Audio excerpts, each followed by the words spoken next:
De soutien à la population de Kasserine en Tunisie, elle a donné lieu à des heurts entre manifestants et policiers.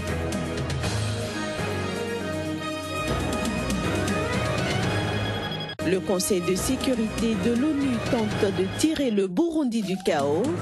Il a déployé une mission dans le pays mercredi.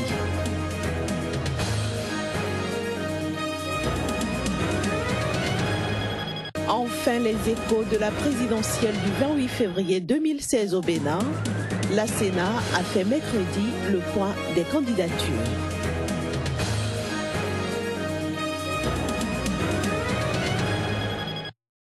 Bonjour et bienvenue à toutes et à tous dans cette nouvelle édition de l'information. Nous démarrons donc par le Bénin. Les forces politiques de l'opposition ont dénoncé mercredi les pratiques du gouvernement visant à favoriser son candidat pour la présidentielle de février. Outre les affiches géantes qui jonchent les villes, la surmédiatisation et l'utilisation des moyens d'État pour des fins de campagne constitue pour ces forces une violation flagrante du code électoral. Elles en appellent donc à une réaction prompte des institutions impliquées dans l'organisation transparente du scrutin et projettent même des actions les jours à venir. Voici un extrait du communiqué final de la rencontre ayant décidé de ces mesures. Il s'agit là d'un acte de campagne électorale alors même que celle-ci n'est pas encore ouverte. Il constate également la mobilisation ainsi que l'utilisation ostentatoire des moyens et des ressources de l'État au profit de ce même candidat, outre sa surmédiatisation dans les médias d'État, et ce, en violation flagrante des dispositions de la loi numéro 2013-06 portant code électoral en République du Bénin.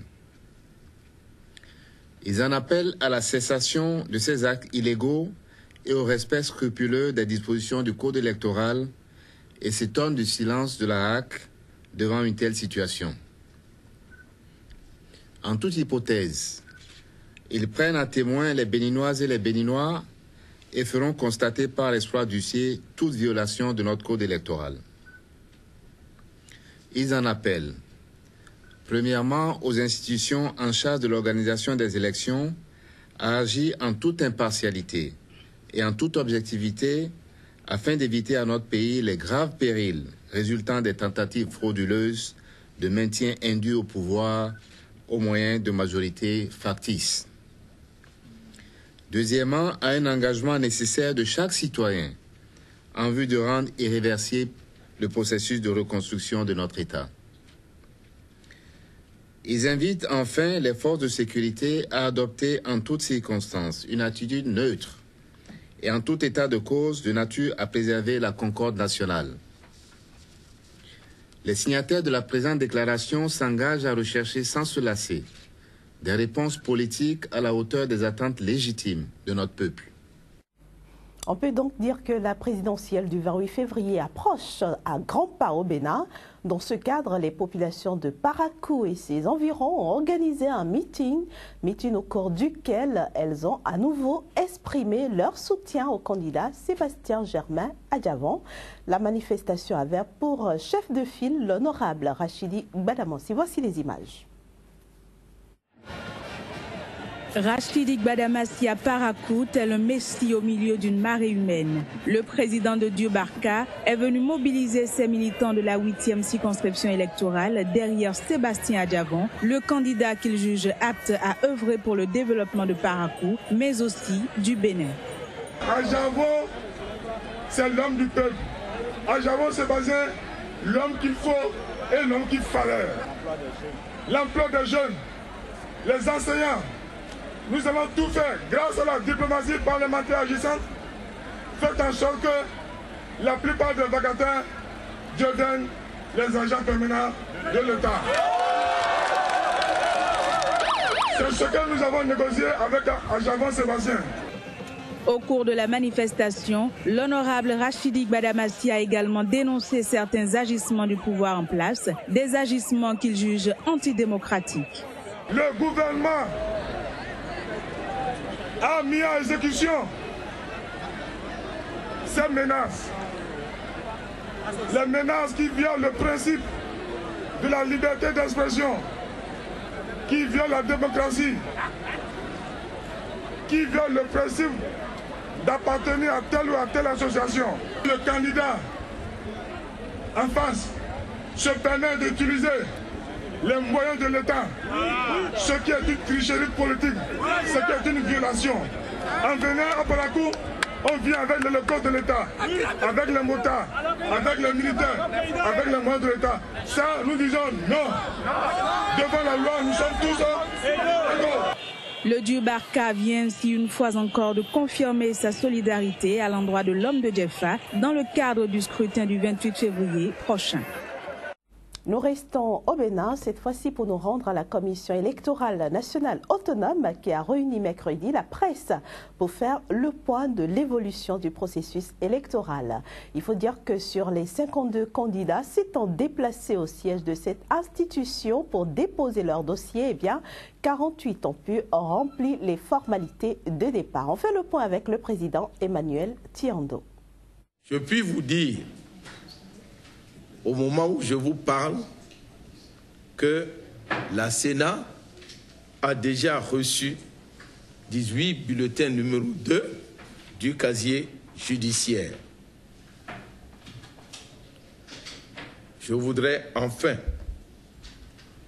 vous dire que les 37 candidatures qui ont été acceptées par la Sénat ont été transmises à la Cour constitutionnelle qui, je vous le rappelle, est seul juge de la recevabilité des candidatures à l'élection présidentielle.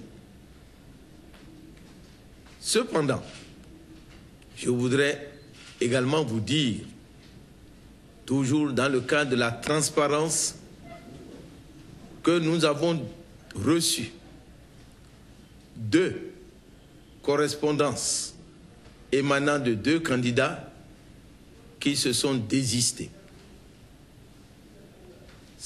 Nous allons transmettre également ces dossiers à la Cour constitutionnelle pour suite à donner. Direction maintenant la Tunisie. Des centaines de personnes ont manifesté mercredi dans les rues de Tunis, la capitale. C'était à l'appel de l'Union générale des étudiants de Tunisie en soutien à la population de Kasserine, région défavorisée du centre du pays où de vives tensions ont refait surface après notamment le décès d'un jeune chômeur. La manifestation a tourné à l'affrontement avec la police. Jets de pierre et tirs de gaz lacrymogène ce mercredi à Kasserine, où des centaines de personnes ont à nouveau exprimé leur ras-le-bol de la misère sociale qu'elles vivent dans cette région défavorisée du centre de la Tunisie. Cela fait quelques jours maintenant que de vives tensions marquées par des accrochages avec la police ont refait surface ici après le décès d'un jeune chômeur de 28 ans mort samedi électrocuté après être monté sur un poteau alors qu'il protestait contre son retrait d'une liste d'embauche dans la fonction publique. Aujourd'hui, nous sommes persuadés qu'il peut y avoir une autre révolution, parce qu'il y a beaucoup de choses qui n'ont pas changé depuis la révolution de 2011. Depuis la première révolution, nous n'avons obtenu que la liberté. Il reste encore à obtenir le travail et la dignité. Nous savons que le problème du chômage est un problème national et c'est ce pourquoi la révolution de 2011 a eu lieu. Aujourd'hui, ce sont les mêmes slogans qui sont scandés. Travail, liberté et dignité. Nous n'avons pas vu de changement dans les politiques économiques et sociales du gouvernement. Il y a toujours autant de pauvreté et même plus qu'avant. Il faut que ce gouvernement œuvre à trouver des solutions simples, sinon il partira. Rappelons que mardi, un couvre-feu nocturne avait été décrété dans la ville. Le Premier ministre Habib Essid a annoncé dans les 48 heures le limogeage d'un haut responsable du gouvernorat ainsi que l'ouverture d'une enquête. Les ambassadeurs du Conseil de sécurité de l'ONU se sont rendus mercredi au Burundi où ils vont tenter de persuader le gouvernement d'ouvrir un dialogue avec l'opposition. Ils essayeront par la même occasion de convaincre le président Pierre Nkurunziza d'accepter le déploiement d'une force de l'Union africaine dans son pays. Suivons ici les précisions de quelques membres de la mission. Le premier objectif, c'est de briser le début d'engrenage auquel nous assistons au Burundi, d'engrenage de la violence, et dans ce cadre, d'éviter que le génie des violences ethniques ne sorte de sa bouteille. Beaucoup de travail a été fourni pour tenter de faire prendre conscience au gouvernement burundais que ce serait dans l'intérêt du pays et même dans l'intérêt du gouvernement de stabiliser sa propre situation. Donc je ne pense pas que quiconque ait abandonné ou que la première réponse du gouvernement burundais sera sa seule réponse. Et je pense que le Conseil a la possibilité de mettre tout son poids derrière ce que l'Union africaine a déjà proposé. Les contours précis de ce que cette force peut et devrait faire peuvent être discutés et nous pouvons faire des compromis. Mais personne ne peut penser que la simple extension du statu quo sera une bonne chose pour le peuple burundais. Direction maintenant la Centrafrique. Une évaluation d'urgence de la sécurité alimentaire menée par le Programme alimentaire mondial de l'ONU révèle que la moitié de la population de ce pays, soit près de 2,5 millions de personnes, est en proie à la famine. Un chiffre qui a doublé en un an à cause notamment du conflit qui ravage ce pays. Une situation qui risque aussi de s'aggraver si rien n'est fait. Une pitance providentielle dans des habitations de fortune. La situation alimentaire en Centrafrique déchirée par la guerre est préoccupante. Ces nombreuses femmes qui consultent pour malnutrition sont l'arbre qui cache la forêt. Le Programme alimentaire mondial est extrêmement inquiet quant à la situation alimentaire en Centrafrique. Une personne sur deux n'a pas suffisamment à manger et ne sait où obtenir son prochain repas. Les personnes les plus touchées sont ceux qui sont restés réfugiés dans leur propre pays ou ceux qui décident de rentrer au village à des milliers de kilomètres des centres de réfugiés. Après, on nous a chassés là-bas, nous sommes venus aussi des Saint-Sauveur. Depuis le 26, nous avons fait 4 mois ici. Nous avons beaucoup de problèmes, nous avons beaucoup de soucis parce qu'il y a beaucoup d'enfants, il n'y a personne pour m'aider. Mon mari a disparu. Pour manger, je souffre. Tu vois ce que je fais là-bas, là, je souffre. Maintenant, là, j'ai été à l'hôpital, ils n'ont pas de l'argent et puis je suis venu pour dormir. Je ne peux pas dormir dans le faim. Des maisons ravagées par la guerre, des commerces restés fermés, des restes de lieux de prière. Les groupes armés sèment la terreur dans ce pays qui tente de sortir de l'impasse après le premier tour de la présidentielle. Et c'est sur ces images que nous refermons cette édition. Merci à vous de nous avoir reçus chez vous.